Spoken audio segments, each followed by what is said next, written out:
गणेशाय नमः। ओम नमः शिवाय। शिव महापुराण अध्याय 13वां शुरू। ब्रह्मा जी से ये कथा सुनकर नारद जी नमस्कार करके विनयपूर्वक बोले कि हे ब्रह्मा जी, आपने सबसे ऊपर शिवलोक का वर्णन किया। यहाँ पर प्रश्न उठता है कि संसार में यह तो प्रसिद्ध है कि भगवान शिव का स्थान कैलाश है और शिवलोक को जाने वाला रास्ता कैलाश पर्वत पर जाता है। अब मैं आपसे जानना चाहता हूँ कि भगवान शिव का आपने वर्णन किया, क्या यह वहाँ कैलाशवासी सदा शिव है या कोई दूसरे? नारद जी की ये बात सुनकर ब्रह्मा जी बोले, हे नारद, मैं बहुत प्रसन्नता के साथ आपको यह प्रसंग सुनाता हूँ, क्योंकि तुम सब कुछ जानते हुए भी संसार के कल्याण के लिए इस प्रश्न को पूछ रहे हो। सज्जन पुरुषों का यही काम है, इसलिए अब मैं भी तुम्हें ये कथा सुनाता हूँ। आप ध्यानपूर्वक सुनिए।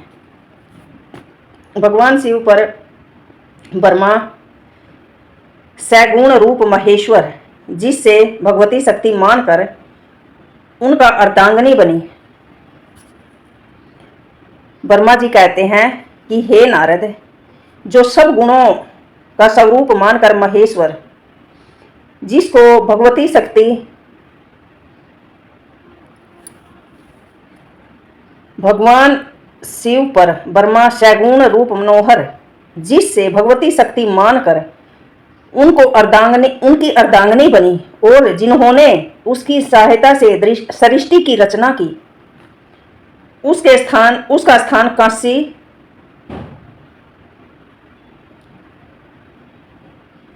ब्रह्मावन, आनंद वन इत्यादि बन गए।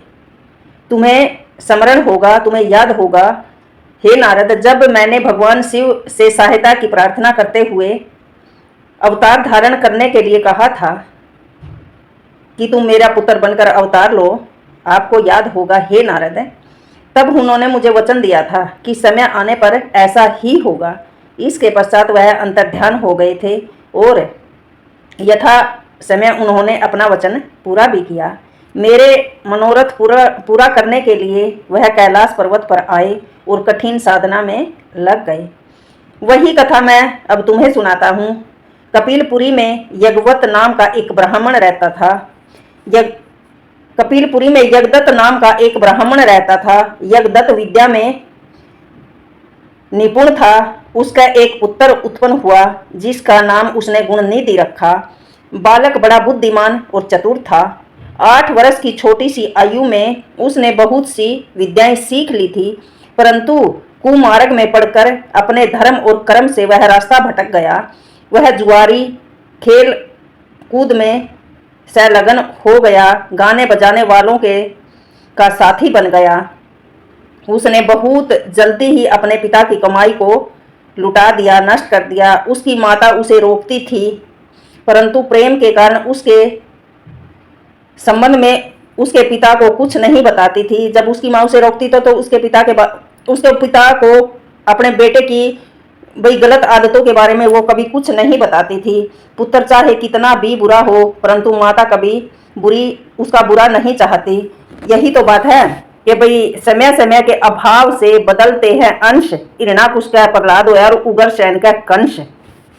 ये हमारा 13वां अध्याय संपूर्ण हुआ, तो अब 14वां अध्याय होगा, क्योंकि अब इस 13वें अध्याय में यज्ञदत्त नाम का एक ब्राह्मण था। उसका एक गुणनिधि नाम का पुत्र हुआ, जो बहुत सुशील था, बुद्धिमान था, पर वो छोटी सी आयु में सब कुछ सीख गया और फिर वो रास्ता भटक गया। वो बुरे रास्तों पर चल गया। वो जुआ खेलने लगा, गाने बजाने वाले वेश्याओं के साथ रहने लगा।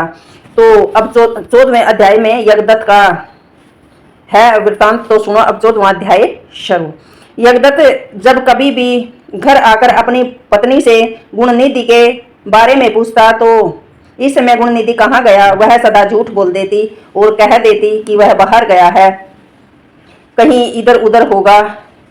तो देव मंदिर में बैठकर भगवान का पूजन कर रहा होगा। यज्ञदत्त अपने पुत्र के संबंध में इस प्रकार हमेशा अंधेरे में ही रहा।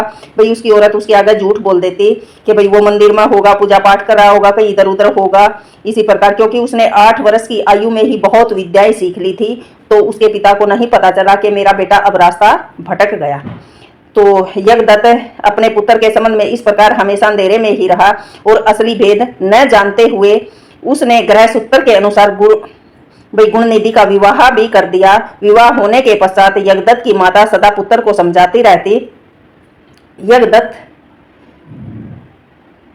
कि तुम्हारे पिता बड़े महात्मा हैं, इसलिए इसके साथ ही इसको साथ में बड़ा भारी क्रोध भी होगा जब तुम्हारी गलत आदतों का पता चलेगा। यज्ञदत्त की पत्नी अपने पुत्र को बार बार यही समझाती कि गुणनिधि तू गलत मत कर, तेरे पिता को जब पता चलेगा तो उसको बहुत भारी अपमान सहना पड़ेगा दुनिया से, उसको गुस्सा भी आएगा जब उसको तुम्हारे बारे में मालूम होगा। तो इसके लिए तुम्हें और मुझे दोनों को दंड देंगे। तुम्हारा कुल बड़ा पवित्र है, फिर तुम यह बुरे काम क्यों करते हो? मेरे बच्चे, तुम्हारा कल्याण इस बुरे कामों को छोड़ देने में ही है। परंतु गुणनिधि पर अपनी मां के समझाने का कोई प्रभाव नहीं पड़ता था।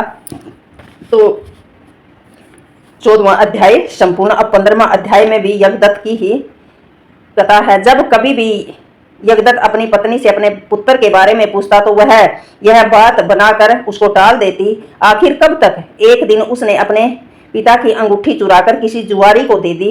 जब यज्ञदत्त ने उस जुआरी से पूछा कि यह अंगूठी तुम्हारे हाथ में कैसे आई, तो जुआरी ने यज्ञदत्त से कहा कि उसने उसकी अंगूठी नहीं चुराई है, किंतु उसके यहाँ तो ऐसी बहुत सारी अंगूठियां मौजूद हैं। कहीं यह मेरी अंगूठी देखकर तुम्हारी नीयत तो नहीं बिगड़ गई? जुआरी ने यज्ञदत्त को कहा। यज्ञदत्त ने जुआरी की बात सुनकर कहा, सुनो, यह अंगूठी तो मेरी है, मुझे राजा के यहाँ से मिली थी। तुम झूठ बोलकर इसे अपनी मत बनाओ, परंतु यह बताओ कि तुम्हारे पास ये आई कैसे, कहाँ से आई? यज्ञदत्त की बात सुनकर जुआरी को क्रोध आ गया। उसने गरज कर कहा, क्या तुम सच जानना चाहते हो?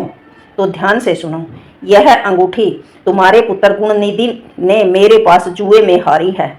उसने यह अंगूठी जुए में नहीं हारी, किंतु आज तक जुए में बहुत सा धन चोरी करके जुए में हारा है। आप जितने ही सज्जन साधु धर्मात्मा हैं, आपका पुत्र उतना ही बड़ा बादशाह है। दुख इस बात का है कि आप इतने बड़े विद्वान होते हुए भी आज तक अपने पुत्र की करतूतों को नहीं जान सके। यही बात तो इंसान को मार देती है ना। भाई अगर कोई बच्चा गलत होगा तो एक तो कभी भी मां ने अपने बच्चे की बात उसके पिता से नहीं छुपानी चाहिए, चाहे वह कितनी भी गलत क्यों ना हो, क्योंकि एक दिन उस पिता ने उस दुनियादारी से उस अपमान का सामना करना पड़ेगा। तो हर एक औरत ने अपने बच्चों की हर एक बात अपने पति को शेयर जरूर करनी चाहिए, तो फिर बहुत अपमान सहना पड़ता है। जुआरी की यह बात सुनकर यज्ञदत्त लज्जा के मारे बहुत बुरा हाल हुआ। वह लज्जा से मुंह ढककर सिर को नीचे झुकाए घर पहुंचा और घर आते ही उसने अपनी पत्नी से पूछा कि गुणनिधि कहाँ है और वह मेरी अंगूठी कहाँ है जो उस दिन तूने उल्टन करते हुए मेरे हाथ से ली थी। यज्ञदत्त की बात सुनकर उसकी पत्नी ने उत्तर दिया, वह अंगूठी तो मैंने कहीं रख दी, परंतु मुझे याद नहीं आ रहा कि कहाँ रखी है। स्त्री की बात सुनकर यज्ञदत्त ने कहा, तुम झूठी हो। जब कभी भी मैंने तुमसे गुणनिधि के बारे में पूछा तो तुमने मुझे यही बात कहकर टालने की कोशिश की। अच्छा, तुम अंगूठी की बात तो जाने दो, मुझे बताओ घर का अन्य बहुमूल्य सामान कहाँ रखा है? न जाने मेरे किन पापों के कारण मेरे यहाँ ऐसा पुत्र उत्पन्न हुआ। फिर जब उसने घर का सारा कीमती सामान देखा तो मालूम पड़ा सभी बहुमूल्य वस्तुएं गायब हैं।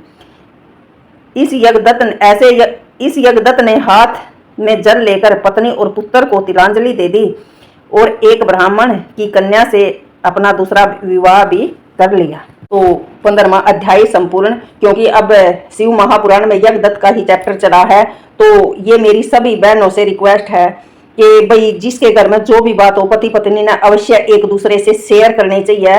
तो न जाने भाई हम सब रिश्ते होते हैं, पति हो, पत्नी हो, बेटा हो, बेटी हो, भाई 4 जीव होते हैं, भाई गाय भी हमारी बेटा बेटी बनकर आ सकती है, भाई हमें सब कर्म का फल भोगने के लिए होते हैं। तो परमात्मा का नाम ही सबसे बड़ा जाप है, तो उसका स्मरण करके आगे बढ़ना चाहिए। गलत करते हुए बार बार सोचो और अच्छा करते हुए 1 सेकंड भी मत लगाओ। ओम नमः शिवाय। तो 15वां अध्याय संपूर्ण हुआ।